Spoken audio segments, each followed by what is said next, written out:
Hi there. So today we're talking about the three hidden drains and how to fix them. These are things that people talk about all the time. We're always tired.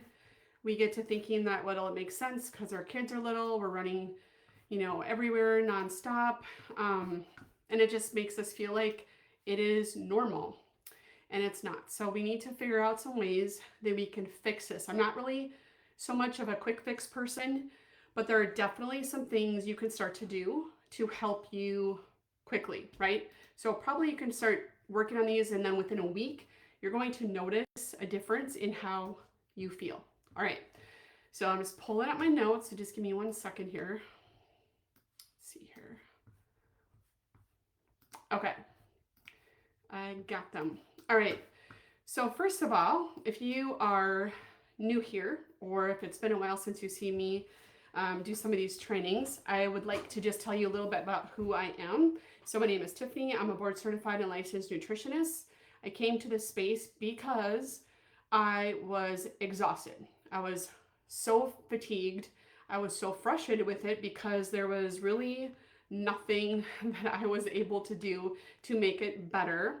But I was told that it was because I was getting older. And mind you, I was about 20, 22 when I started asking these questions. They said my labs were normal. And they said that I was just, stressed out and that I should just relax a little bit more. That was the words of wisdom I got. And basically, like, nothing to worry about. And it was kind of patronizing, right? Just kind of like, just dismissive and nothing to do here. But I'm telling you, there are reasons for it, and they can be kind of some seemingly, like, I don't know what I'm trying to say here, like not the most obvious things sometimes, and you're just going through life and you don't really know what's actually causing it. So these might be some of the things that you're dealing with and you don't even know that that is what's going on. So if you've ever said, I'm so tired, but my labs are normal, drop a comment below. Just say labs and we'll know what we're talking about. I hear this all the time, so I'd be surprised if we don't have a few people, feeling that way and having that information resonate with them. Okay, so one of the biggest culprits, and it gets dismissed because our labs are normal, and we think, well, we're not diagnosed with diabetes, so it can't be my blood sugar. But I will tell you that a blood sugar roller coaster will absolutely cause your fatigue or be a factor in your fatigue. So think of your energy like a roller coaster, okay? When you go up fast and then down faster, right? That's how that works. You climb up the roller coaster, and then all of a sudden you peak at the top, and then it just cruises down. Okay, so that's what happens when you eat carbs or sugar without the right balance or by themselves. You have this slow climb, and then it just is a fast crash. And when you are on the high side of sugar levels and on the low side of sugar levels, the symptoms can kind of feel similar. So if you are eating poorly or not eating at all, and then when you do, you eat something, that's not as healthy for you, you're going to be constantly feeling that mid-morning crash. You're going to have an afternoon slump. You're going to have mood swings. You're going to be wanting to snack all the time. You're going to be craving something all the time. And you might think that the only way you can function is with caffeine. So you become dependent on it. And I hear this all the time. People think that the only way that they can get energy is by having, an espresso at 3 p.m. or having some like energy drink to get them going. Yes, it works, but it's fake energy, right? It's fake energy, and it actually ends up by depleting you more. So all of this matters because these spikes and crashes stress your adrenal system. It impacts your hormones. It totally makes your hormones over time become dysregulated too. And then we have a whole other set of problems. And it actually causes a lot of brain fog or brain fatigue, right? You can just feel like you can't focus. It's almost like not really a headache, although that can be part of it. It just feels like your brain is so tired and depleted. All right. So we have to understand that this whole cortisol and blood sugar is connected. And, and we're talking about our adrenal health. And so if your blood sugar dips too low, your body will pump out the stress hormone just to keep you functioning, right? And then it causes, over time, when you have this happening all the time, it causes exhaustion. You've heard the phrase adrenal fatigue probably. It's not an actual diagnosis technically, but it kind of explains what's happening here. And then we're talking thyroid too. So if your cortisol and blood sugar are all over the place, and if you're a female that's looking at, inability to lose weight, you're just going to cause more and more issues and probably make potentially any thyroid imbalances that you have worse, and might even send you down the pathway of autoimmunity and stuff. So some of this stuff happens over time. And honestly, by the time people are so frustrated and fatigued, they've probably felt that way for so long that some of these other things have probably set in already. No one first looks to deal with this when they have the first sign of being fatigued for a week, right? This goes on for years, and we as a society normalize it like it's just how we're supposed to function, and meaning like not really function, and that just does us a disservice and really just sets us back. Okay, so what are some quick fixes that I don't normally do, right? I don't talk about quick fixes, but these are quick fixes with real sustainable things, okay? You just have to do them. You need to have an anchor for your day, and that is going to be breakfast, and that is going to be prioritizing protein, right? You're going to have eggs, a smoothie with protein, good quality Greek yogurts, things like that. You can even use dinner for breakfast, right? You can eat those leftovers. You don't have to eat cereal and toast and bagels and things like that, right? You can have actual real whole food, prioritize the protein, and that will help your energy. It'll set the tone for the day. I've worked with people who will start doing this and they'll notice a difference in a week, which is what I said might happen for some of you if you might do this. If that's something you haven't leaned on before and not gotten the protein in, I would for sure start doing that. You will notice a difference. So I won't go into the nitty gritty for every individual, to be figuring out the protein needs, but basically you want to have a minimum of 100 grams per day, divided out between 3 meals and maybe a snack, something like that. Try to get it sort of even throughout the day. And that will help level out your blood sugar. That will help level out your energy. Okay. Never eat carbs alone, right? Never have just fruit, just crackers, just oatmeal. You want to pair that with a protein. And sometimes that protein will come with a fat. So like if you have like crackers and cheese or something like that, the protein and the fat and the cheese should help mitigate blood sugar spikes to some degree. You're going to have better results with things like fibery fruit, like berries, things like that, with, maybe like a heavy cream, especially at nighttime. I would probably stick with something like that at nighttime rather than a night or a bedtime snack. And then with the protein that you could add like during the day could be, again, some cheese, or you could do some Greek yogurt, something like that. That is going to help you mitigate blood sugar spikes. So never eat a naked carb. Okay, that's the rule. Never eat a naked carb.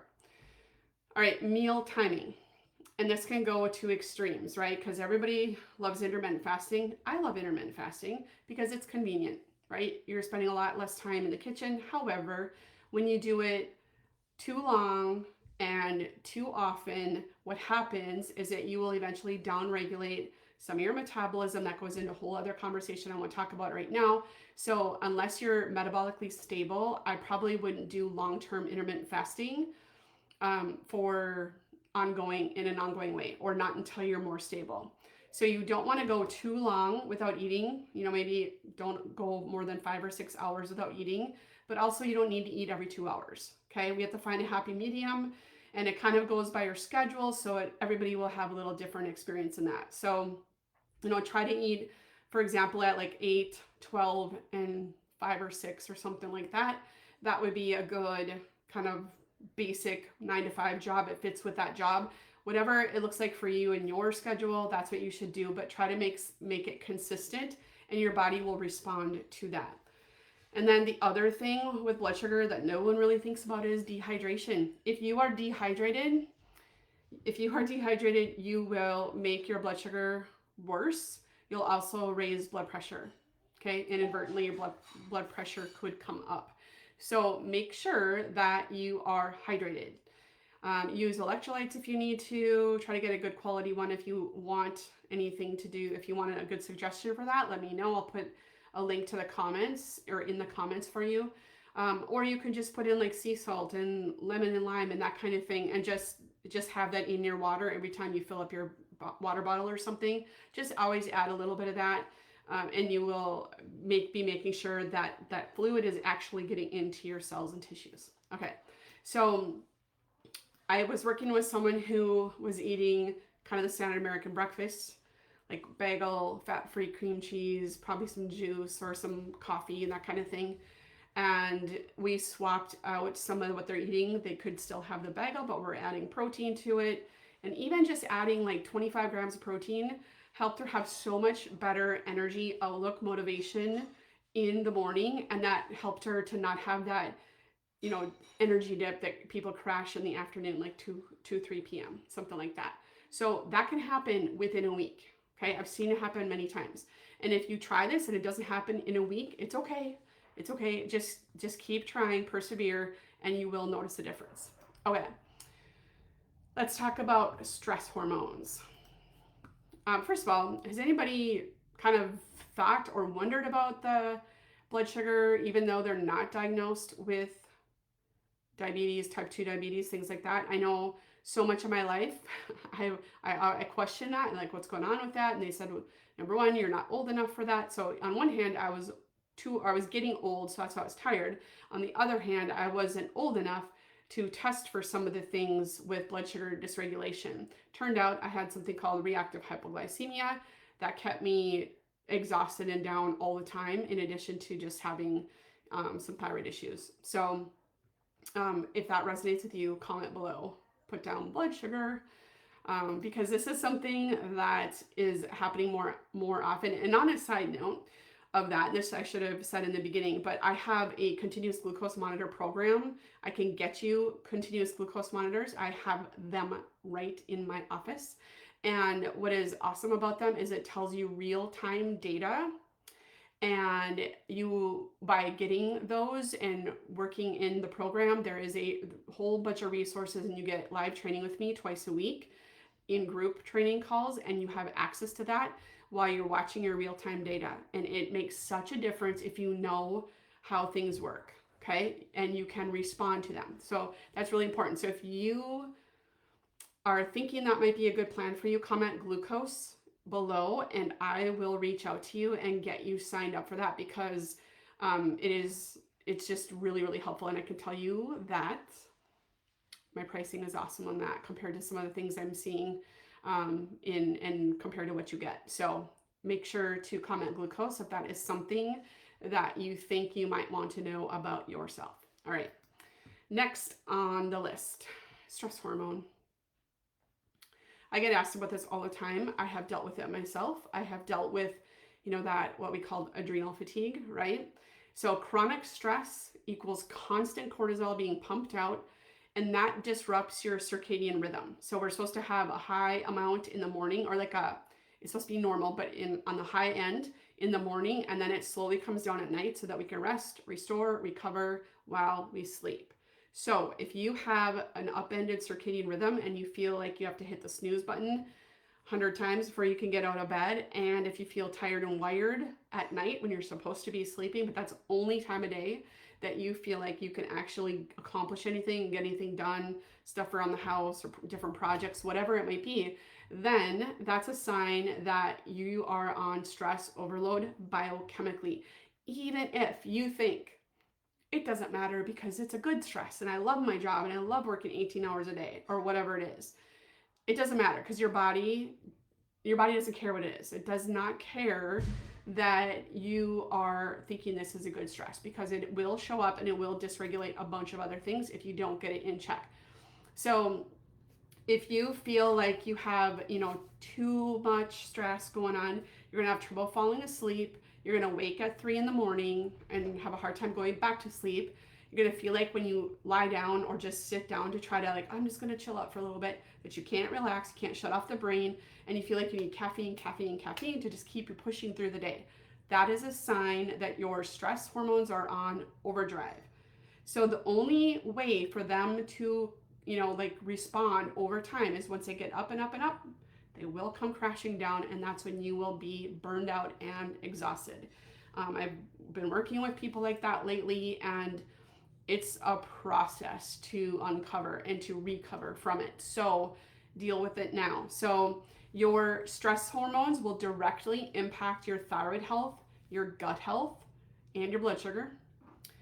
Cortisol will block, if you have elevated cortisol all the time, it's going to block your melatonin production, so you're going to get terrible sleep. So guess what doesn't happen in the middle of the night? You're not repairing your tissues. You are not supporting like growth hormone production. You're not able to make hormones very effectively. You're just not recovering. Long term, this creates that inflammation, weight retention, water retention, and cravings. It just is a vicious cycle. So let's talk about some quick fixes for this. And I know they sound simple, but it really does help, and you have to make it a part of a routine. So even out of this and the other one I'm going to talk about, these first two, and then the third one, even if you just started with one of the things and then just layered in the other things, you're going to start to feel so much better. Okay, so quick fix for stress hormones. You're going to do some box breathing, right? So if you imagine a box, 4 corners, right? You're going to inhale for 4 counts up the side of the box, hold for 4 seconds across the top, exhale for 4 down the side of the box, and then hold for 4 to the other side again. Okay, so you can do that. That's box breathing. Even if you did it for a few rounds, maybe a minute or something like that, it's going to help calm your nervous system and get you back into a normal rhythm with stress. Another thing you can do, this is super simple, is get outside and get light in your eyes as soon as you can. And where I live, that's going to be gone pretty soon. So you might have to use some fake light, like a happy light or something like that, to get the light in your eyes and start recalibrating your circadian rhythm. But for now, especially if you're in the northern latitudes, get yourself out or be by a window at least that has nice light on in the morning, and get that going, and that will help set the tone for the day. All right, then we need to have a caffeine cutoff time. I admit this is trouble for me. So no caffeine after, say, noon or whatever it is for you. Some people know they're super sensitive to caffeine. I don't feel like I'm super sensitive to caffeine, but I do know that it affects my sleep. But I know some people are jittery all day from it. That's not really how I feel with it. However, caffeine has an 11-hour half-life. So if you think about it, if you were to cut it off at 11 a.m., about half of it is going to be out of your system not until midnight. Okay, so it can cause kind of a ruckus for people who are not able to sleep in the first place. So think about that if you haven't already tried to pull caffeine out. Look at it or minimize it or do something that's different than what you're doing, make that better and see how it affects your sleep. All right, and then transition time, try to have some kind of little ritual or some kind of routine that helps you start to get ready mentally for calming down and getting ready for bed.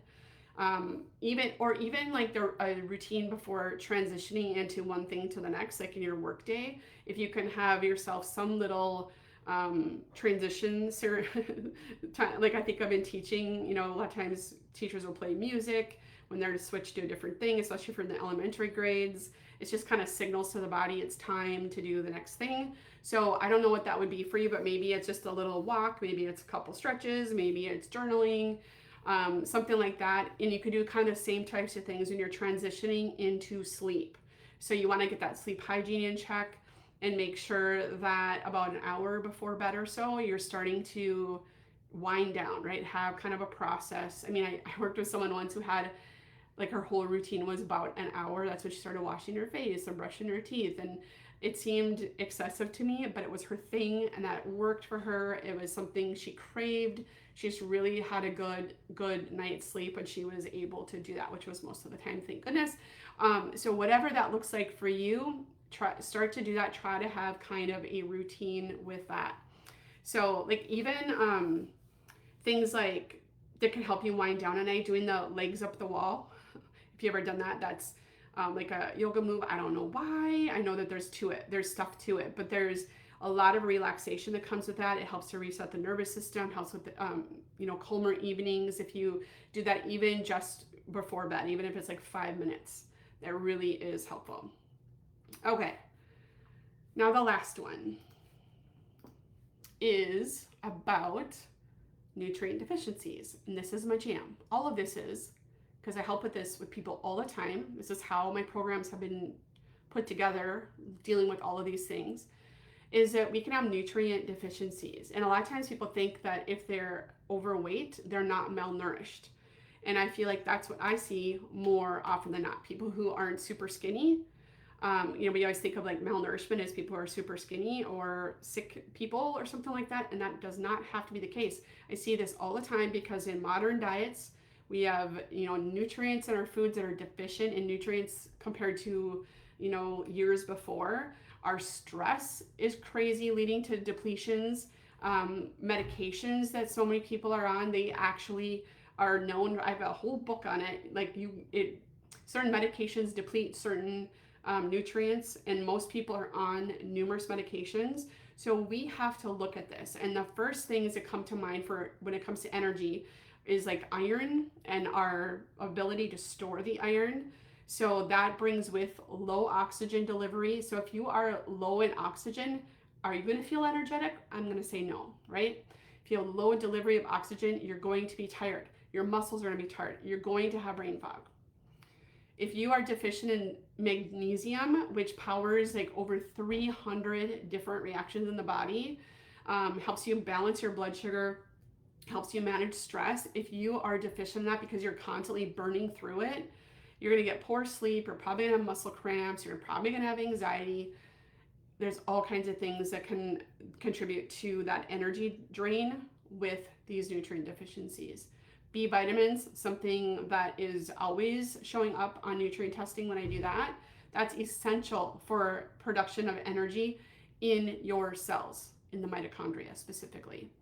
And then vitamin D, low levels of this will, cause fatigue, can cause immune system issues, and also mood swings. Okay, vitamin D is written up in so many different papers and under so many different conditions. It is kind of key critical to have ample levels of vitamin D in your body. Okay.